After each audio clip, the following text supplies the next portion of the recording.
Derek, it's the start of European football tonight. How excited are you and the team to get this qualifying campaign underway? Yeah, absolutely. I think the game itself lends with full attention. Obviously, it's going to be a big atmosphere in here tonight.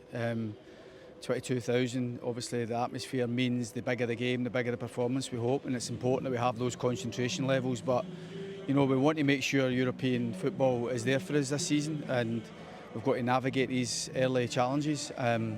But you know, I think the players will be ready for it. I think they'll relish the atmosphere, and hopefully, as I say, the performance is good enough to make sure that we're get a good performance to take back to Glasgow.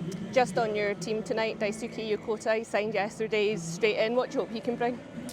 I think he gives us a left-footed player on that side, which I like. You know, I think there's a wee element of risk with it. I understand that, but you know, I've been banging on about trying to get that position nailed down, and now we've got him in the building. I think let him have a go at it, and you know, for me, I think it'll help us connect the game a wee bit better. Hopefully, he gives us the quality that we want from that side as well. But somebody who naturally wants to play from that side is very important. So, and we go a bit stiffer through the midfield. We recognise the strengths of them in there. They play with 2 6s and a 10 really, and it's important that we match up in there because a lot of their play comes through that midfield area.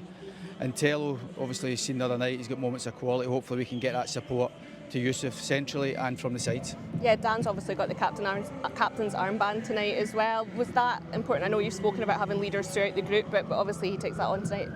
Yeah, as I say, obviously Lawrence is on the bench for this one. And again, we've got several players we can turn to, but you know, Dan is vice-captain and he will take the team out tonight. In terms of Jagiellonia, what do you expect from them?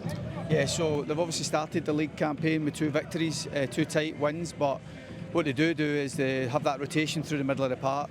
They've got 2 wide players they try and isolate with their full-backs as often as they can, and what they do manage to do a lot of the time is get bodies in the box.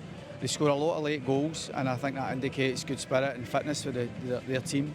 So we've got to be ready, but there's no doubt it's a tough game for us, but you can't expect to get to Europe and get easy fixtures, so we've got to make sure we're ready for them. But there's also elements we feel we can get a bit of joy against their shape as well, and it's important we try and impose ourselves on the game.